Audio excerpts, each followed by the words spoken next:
भगवान शिव के आसानी से प्रसन्न होने और वरदान देने की दर्जनों कहानियाँ सुनाई जाती है। ऐसे ही एक बार शिव जी एक राक्षस को वरदान देकर मुसीबत में पड़ गए थे। अंत में भगवान विष्णु ने उस राक्षस का वध किया और शिव जी को छुटकारा दिलाया था। भगवान शिव के बारे में प्रचलित है कि वह थोड़ी सी तपस्या से आसानी से प्रसन्न हो जाते हैं। हालांकि कई ऐसे उदाहरण भी हैं जब किसी ने बड़ा वरदान पाने के लिए उनकी कठिन तपस्या भी की है। लंकाधिपति रावण ने भी अमृत का वरदान पाने के लिए भगवान शिव को अपने 10 सिर चढ़ा दिए थे। भगवान शिव से जुड़ी ऐसी ही एक और कहानी है जिसमें एक राक्षस ने शिव जी की घोर तपस्या कर उन्हें प्रसन्न किया था। हालांकि वरदान देकर भगवान शिव खुद भी मुसीबत में फंस गए थे। बाद में भगवान विष्णु ने उन्हें उस मुसीबत से छुटकारा दिलाया था। एक बार महर्षि नारद धरती पर घूम रहे थे। रास्ते में उन्हें वृकासुर नाम का राक्षस मिला। नारद मुनि को देखते ही उसने कहा कि मैं आपसे कुछ सलाह लेना चाहता हूँ। आप मुझे बताइए कि ब्रह्मा, विष्णु और महेश में कौन देवता जल्द प्रसन्न हो जाते हैं। महर्षि नारद ने बहुत सोचने के बाद कहा कि वैसे तो तुम तीनों महादेवों में से किसी भी की तपस्या कर सकते हो, लेकिन ब्रह्मा और विष्णु जल्दी प्रसन्न नहीं होते हैं। उनके लिए बहुत वर्षों तक कठिन तपस्या करनी पड़ती है। ये भी हो सकता है कि तुम्हारी आयु पूरी हो जाए लेकिन तपस्या पूरी ना हो। भगवान शंकर थोड़ी आराधना से ही प्रसन्न हो जाते हैं। वे अपने भक्त की इच्छा पूरी करने के लिए सोच विचार नहीं करते हैं। वृकासुर का कठिन तप, शिव जी का प्रसन्न होना। वृकासुर ने भगवान शंकर की आराधना करने का फैसला किया और हिमालय के केदार क्षेत्र में जाकर आराधना करने लगा। यज्ञ, जप, तप, ध्यान सब प्रकार से वह पूजा पाठ करने के लगा। कुछ दिनों के बाद उसने सोचा कि मैं शरीर और प्राण को ही भगवान शिव को अर्पित कर दूं। ऐसा सोचकर वह अपने शरीर का मांस काट काट कर यज्ञ कुंड में डालने लगा, लेकिन भगवान शिव प्रसन्न नहीं हुए। परेशान होकर एक दिन उसने अपना शीश काटकर भगवान शिव को अर्पित करने का फैसला किया। स्नान ध्यान कर जैसे ही उसने खड्ग उठाकर अपना शीश काटना चाहा कि भगवान शंकर प्रकट होकर बोले, बस करो, तुम्हारी तपस्या पूरी हुई, मैं तुम पर प्रसन्न हूँ, वर मांगो। वृकासुर की वरदान की परीक्षा के लिए हट। वृकासुर हाथ जोड़कर भगवान शिव से बोला, आप मुझे वर दीजिए कि मैं जिस प्राणी के सिर पर अपना हाथ रख दूँ उसकी तुरंत मृत्यु हो जाए। शिव जी वृकासुर की यह मांग सुनकर चिंता में पड़ गए, लेकिन वरदान नहीं देने पर देव मर्यादा का उल्लंघन हो रहा था। शिव जी वृकासुर से बोले कि तुम्हारी तपस्या व्यर्थ नहीं जाएगी। तुमने मुश्किल वरदान की कामना से तपस्या की थी, इसलिए तुम्हें तपस्या भी कठिन करनी पड़ी। जाओ, जैसा वर चाहते हो वैसा ही मिलेगा। वरदान पाते ही वृकासुर की आसुरी वृत्ति जाग गई। उसने कहा कि प्रभु, आपका यह वरदान सत्य है या नहीं, इसकी परीक्षा लेना चाहता हूँ, इसलिए पहले आपके सिर पर ही हाथ रख कर देखता हूँ, इस वर में कितनी सत्यता है। भगवान शिव का विष्णु जी से मदद मांगना। भगवान शंकर ने सोचा कि यह राक्षस कुछ नहीं सुनेगा। जब वृकासुर शिव जी के सिर पर हाथ रखने के लिए आगे बढ़ा तो वह वहाँ से भागने लगे। इस पर वृकासुर का क्रोध बढ़ गया। वह पीछा करते हुए चिल्लाया कि महर्षि नारद की तरह आपने भी मुझसे छल किया है।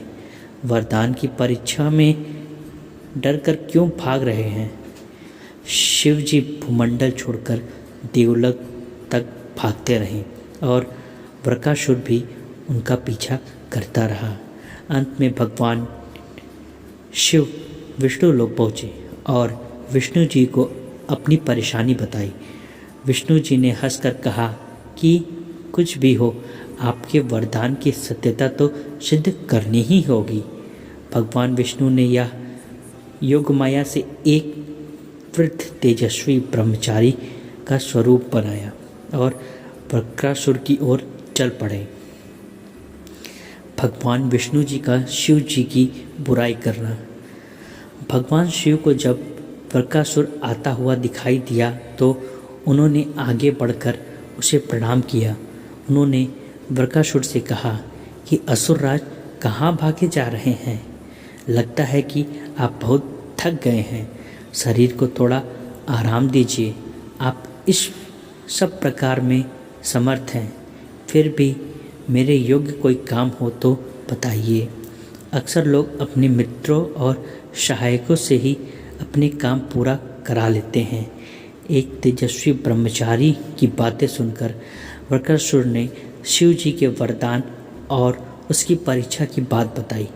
इस पर ब्रह्मचारी हंसा और कहा कि तुम किसके वरदान की परीक्षा लेना चाहते हो?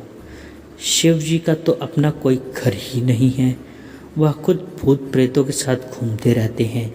वह भला किसी का क्या वर देंगे? वर देने वाले तो ब्रह्मा और विष्णु ही हैं। वृकासुर का ब्रह्मचारी की बातों में फंस जाना।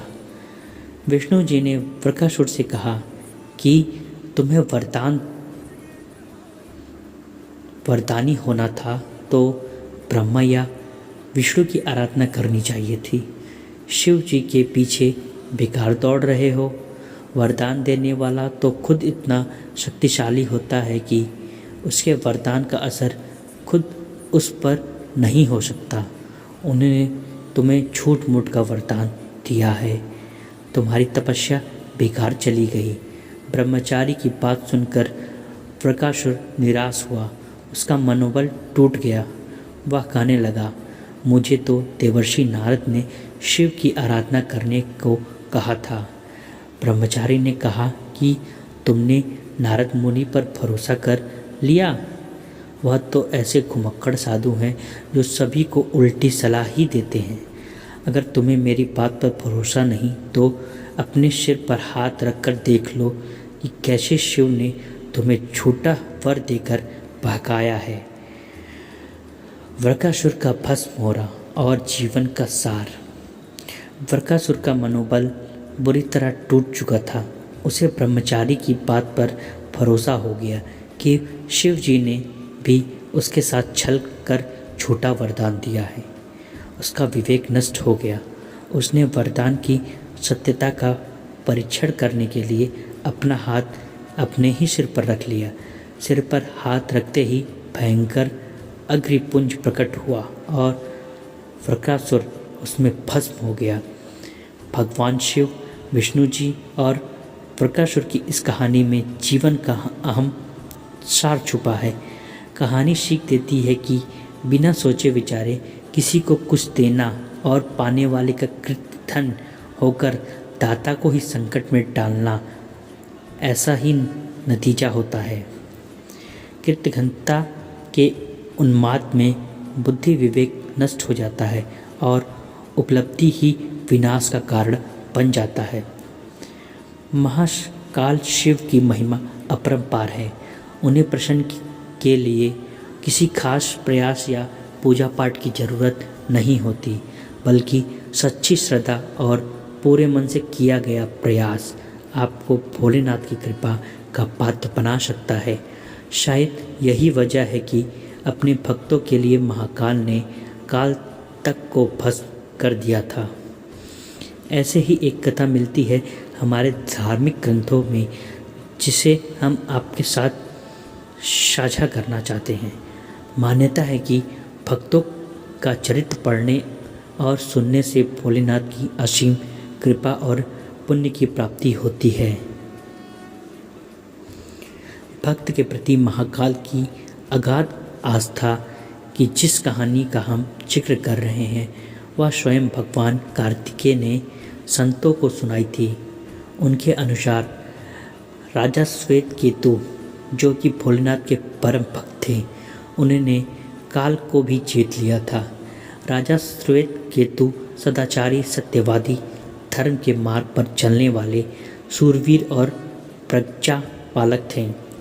वह अत्यंत ही निष्ठा और प्रेम भाव से प्रजा का पालन और अगाध आस्था और श्राद्ध भाव से शिव भक्ति करते थे। उनके इस भक्ति भाव से महाकाल अत्यंत प्रसन्न थे। उनकी कृपा से श्वेत केतु के राज्य के लोग दुख, दरिद्रता, अकाल मृत्यु और महामारी से अछूते थे। एक दिन जब राजा श्वेत केतु का जीवन काल समाप्त होने को था और वह भोलेनाथ की आराधना में लीन थे, तब चित्रगुप्त ने यमराज से कहा कि राजा श्वेत केतु की आयु अब पूरी हो चुकी है, अब उनके प्राण हरने का समय है। तब यमराज ने अपने दूतों को आज्ञा दी कि वे जाएं और श्वेत केतु के प्राण हर लाएं। यमदूत राजा श्वेत केतु के पास पहुँचे तो वह शिव मंदिर में थे। दूत बाहर ही खड़े हो गए। श्वेत केतु गहरे ध्यान में थे। बहुत देर हो गई, न श्वेत केतु का ध्यान टूटा न यह दूत हिले। दूत बिना अपना काम किए खड़े रहे। जब वे वापस नहीं पहुँचे तो यमराज ने विलंब होते देखा तो काल दंड संभाला और खुद चल पड़े। दूतों के आने में देरी होने के चलते यमराज स्वयं ही राजा श्वेत केतु के प्राण हरने पहुँचे, लेकिन वहाँ उन्होंने देखा कि वह तो महादेव की साधना में लीन है। अब तो वह सोच में पड़ गए कि इसके प्राण कैसे हरे। उन्होंने सोचा कि यह अभी पूरी तरह शिव पूजा में डूबा है। इस स्थिति में शिव पूजा का उल्लंघन नहीं किया जा सकता। तब वह भी बाहर ही खड़े हो गए। उधर जैसे ही काल को इसकी सूचना मिली तो उन्होंने तलवार निकाली और शिव मंदिर में जा घुसे। काल ने देखा कि राजा श्वेत केतु अभी भी भगवान शिव के लिंग स्वरूप के सामने बैठे ध्यान मग्न हैं। वह झपट कर आगे बढ़ा और जैसे ही उसने राजा श्वेत केतु का सिर काटने के लिए तलवार उठाई, शिव ने अपना तीसरा नेत्र खोलकर काल की ओर देखा। भोलेनाथ का तीसरा नेत्र खुलते ही काल वहीं राजा श्वेत केतु के सामने जलकर भस्म हो गया।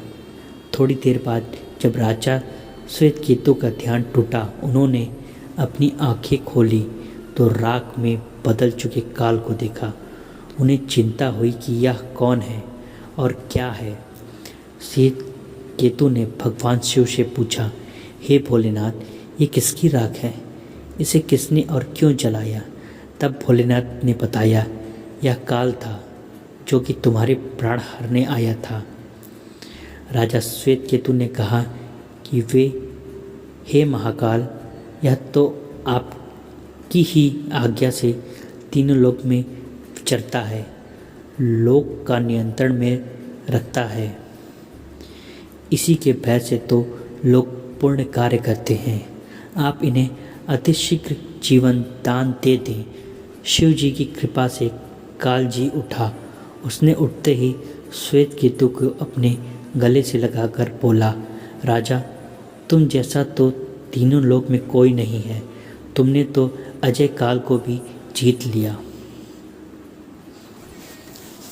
जीवन दान पाकर काल और यमराज ने कहा कि ऐसे जातक जो शिव के परम भक्त हैं, सच्चे मन और पूरी श्रद्धा से महाकाल की पूजा में लीन रहते हैं, सिर पर जटा और गले में रुद्राक्ष पहनते हैं, विभूति का त्रिपुंड ललाट पर लगाते हैं और पंचाक्षर मंत्र का जाप करते हैं, उन्हें कभी भी अकाल मृत्यु का ग्रास नहीं बनना पड़ेगा।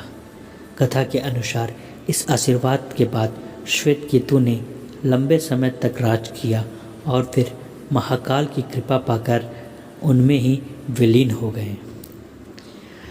भोलेनाथ की कृपा के लिए क्या देवी देवता तो क्या राक्षस, वह अपनी शरण में आए सभी श्रद्धालुओं पर न केवल कृपा करते हैं बल्कि उन्हें मनोवांछित फल भी प्रदान करते हैं। ऐसे ही एक कथा जुड़ी है मृत्यु देवता यमराज से। जब उन्होंने भोलेनाथ को यूं ही बिना किसी वाहन के भ्रमण करते देखा तो उनके मन में एक इच्छा जागृत हुई। बस फिर क्या था, यमराज ने भगवान शंकर के समक्ष अपनी इच्छा प्रकट की और फिर क्या हुआ। पौराणिक कथाओं के अनुसार भगवान शिव बिना किसी वाहन के ही संपूर्ण संसार में विचरण करते थे। एक दिन जब वह जगत में विहार कर रहे थे तो यम ने उन्हें देखा। उनके मन में यह बात आई कि वह भोलेनाथ के वाहन बन जाएं, लेकिन यह इतना सहज नहीं था। तो उन्होंने शिव को प्रसन्न करने के लिए कठिन तप किया।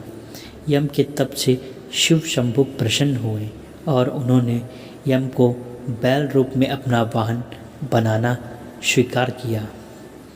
भोलेनाथ ने बैल रूप को इसलिए चुना क्योंकि बैल अत्यंत भोला होता है, उसके मन में किसी भी प्रकार का छल कपट नहीं होता। यही वजह है कि भोले बाबा ने बैल यानी कि नंदी को अपना वाहन नियुक्त किया। यही नहीं, शिव जी ने नंदी को अपना प्रधान सेनापति भी बनाया। कहा जाता है कि भगवान शिव की सेना नंदी बाबा के कहने पर ही चलती है। भोलेनाथ ने ऐसे दिया मुनि को पुत्र प्राप्ति का वरदान। पौराणिक कथाओं के अनुसार पुरातन काल में एक सिलाद नाम के एक ऋषि हुए जो कि पूर्ण रूप से प्रभु की पूजा में लीन रहने लगे थे। ऐसे में परिवार के लोगों को उनके वंश की चिंता हुई। यह परेशानी लेकर सभी उनके पास पहुँचे और गृहस्थ जीवन में वापस आने का निवेदन किया। हालांकि वह नहीं माने, लेकिन उन्होंने जन्म मृत्यु से परे संतान प्राप्ति के लिए देवराज इंद्र की पूजा की।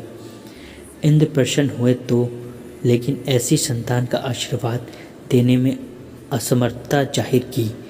जब इंद्रदेव से इच्छा मुताबिक संतान प्राप्ति का आशीर्वाद नहीं मिला तो सिलाद मुनि ने शिव की पूजा की। उनके कठोर तप में शिव अत्यंत प्रसन्न हुए और स्वयं उनकी संतान के रूप में जन्म लेने की बात कही। एक दिन सिलाद मुनि खेत जोत रहे थे, तब उस भूमि पर उन्हें एक बालक मिला। वह उसे घर ले आए और उसका नाम नंदी रखा।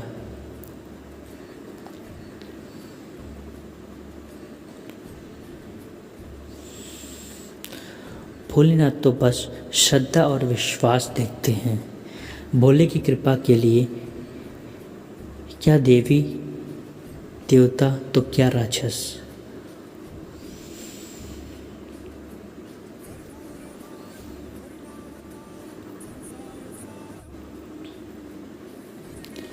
भोलेनाथ ने दिया अजर अमर होने का आशीर्वाद। भगवान भोलेनाथ ने मित्र और वरुण नाम के 2 मुनियों को नंदी के पास भेजा। उन्होंने नंदी को बताया कि वह अल्प आयु हैं। यह सुनकर नंदी बाबा वन में चले गए और महादेव की पूजा अर्चना करने लगे। उनकी पूजा से भोलेनाथ प्रसन्न हुए और नंदी को मृत्यु भय से मुक्त अजर अमर होने का आशीर्वाद दिया। इसके अलावा गणों के अधिपति के रूप में भी नियुक्त किया। जब असुरों और देवताओं के बीच समुद्र मंथन चल रहा था और उसमें से विष निकला था तो उसे शिव ने धारण किया था, लेकिन विषपान के दौरान कुछ बूंदें जमीन पर गिर गई थी और उन्हें नंदी ने अपने जीभ से चाट लिया था। नंदी के इस भाव पर भोले अत्यंत प्रसन्न हुए। इसके बाद भगवान ने नंदी को अपने सबसे बड़े भक्त की उपाधि दी। साथ ही उन्होंने कहा कि जो शक्तियाँ उनकी हैं वह नंदी की भी हैं। भोलेनाथ की कृपा पाने को ज्ञान स्वरूप तप और विष की बूंदे को चाटने की पवित्रता नंदी बाबा की महिमा को और भी बढ़ा देती है। भोले बाबा ने नंदी को यह आशीर्वाद दिया था कि उनकी पूजा से पहले नंदी की पूजा की जाएगी।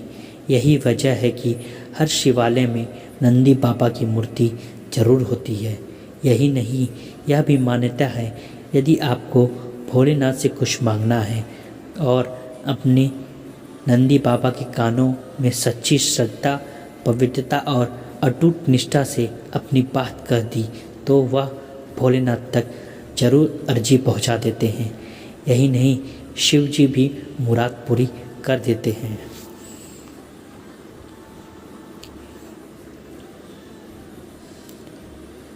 एक भृंगी नाम के ऋषि थे। वो स्त्रियों को तुच्छ समझते थे। ऋषि भृंगी शिव जी को गुरुतुल्य मानते थे, परंतु माँ पार्वती को वो अनदेखा करते थे। एक तरह से वो माँ पार्वती को भी आम स्त्रियों की तरह असाधारण और तुच्छ ही समझते थे। महादेव जी ऋषि के मन की बात को जानते थे। वह भृंगी के इस स्वभाव से चिंतित और खिन्न थे। एक दिन शिव जी ने पार्वती जी से कहा, आज ज्ञान सभा में आप भी चलें। माँ पार्वती ने शिव जी के इस प्रस्ताव को स्वीकार किया और ज्ञान सभा में शिव जी के साथ विराजमान हो गई। सभी ऋषिगण और देवताओं ने माँ और परमपिता को नमन किया और उनकी प्रदक्षिणा की और अपना अपना स्थान ग्रहण किया। किंतु भृंगी माँ और शिव जी को साथ देखकर थोड़े चिंतित थे।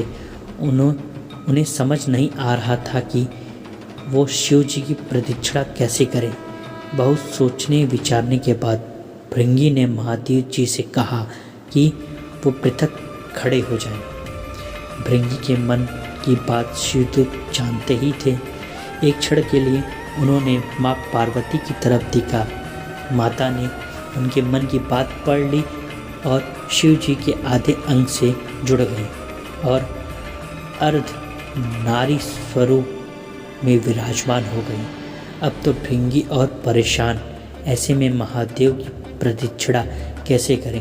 कुछ पल सोचने के बाद भृंगी ने एक राह निकाली। भंवरे का रूप लेकर शिव जी की जटा की परिक्रमा की और अपने स्थान पर खड़े हो गए। माता पार्वती जी को भृंगी की ऐसी ओछी सोच पे क्रोध आ गया। उन्होंने भृंगी से कहा, हे भृंगी, तुम्हें स्त्रियों से इतना ही परहेज है तो क्यों ना तुम्हारे में से स्त्री शक्ति को प्रतीक कर दिया जाए। और ऐसा कहकर माँ ने उसे स्त्रीत्व को अलग कर दिया। अब ऋषि भृंगी न तो जीवितों में थे न ही मृत थे। उन्हें अपार पीड़ा हो रही थी। उन्हें अपनी गलती का एहसास हो चुका था। वो माँ से क्षमा याचना करने लगे। तब शिव जी ने माँ से भृंगी को क्षमा करने को कहा। माँ ने उन्हें क्षमा किया और बोली, संसार में स्त्री शक्ति के बिना कुछ भी नहीं, बिना स्त्री के प्राकृतिक भी नहीं, पुरुष भी नहीं। दोनों का होना अनिवार्य है। जो स्त्रियों का सम्मान नहीं देता वो जीने का अधिकारी नहीं। आज संसार में अनेकों ऐसी सोचने वाले लोग हैं। उन्हें इस प्रसंग से प्रेरणा लेने की आवश्यकता है। वो स्त्रियों से उनका सम्मान ना छीने, खुद जिए और स्त्रियों के लिए भी सुखद संसार की व्यवस्था बनाए रखने में योगदान दें। सदैव प्रसन्न रहिए। जो प्राप्त है पर्याप्त है। हर हर महादेव।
विष्णु पुराण के अनुसार मातृ के तेज से उत्पन्न होने के कारण ही शिव हमेशा योग मुद्रा में रहते हैं। शिव के जन्म की कहानी हर कोई जानना चाहता है। श्रीमद् भागवत के अनुसार एक बार जब भगवान विष्णु और ब्रह्मा अहंकार से अभिभूत हो स्वयं को श्रेष्ठ बताते हुए लड़ रहे थे, तब एक जलते हुए खंभे जिसका कोई भी और छोर ब्रह्मा या विष्णु नहीं समझ पाए से भगवान शिव प्रकट हुए। यदि किसी का बचपन है तो निश्चित ही जन्म भी होगा और अंत भी। विष्णु पुराण में शिव के बाल स्वरूप का वर्णन मिलता है। इसके अनुसार ब्रह्मा को एक बच्चे की ज़रूरत थी। उन्होंने इसके लिए तपस्या की। तब अचानक उनकी गोद में रोते हुए बालक शिव प्रकट हुए।